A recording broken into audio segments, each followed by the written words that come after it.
Matapos magluto ng pang-breakfast, ito naman pang-lunch. Ginisang kalabasa, sitaw, ampalaya at talong ang lulutuin ko ngayon. Igigisa sa karne at alamang. Magbabaon kasi si Daddy. At ito, ginisa ko na sa bawang at sibuyas, pinagsabay ko na. Isusunod ko na rin yung kamatis. And then, ilalagay na yung alamang. Tapos, sunod-sunod na yan yung mga gulay, kalabasa,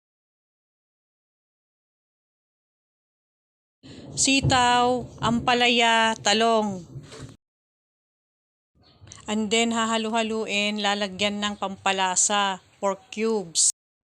Malapit na pong malutong ating ginisang ampalaya, talong, kalabasa at sitaw. Masarap pong kumain nito kapag bagong luto, mainit-init pa.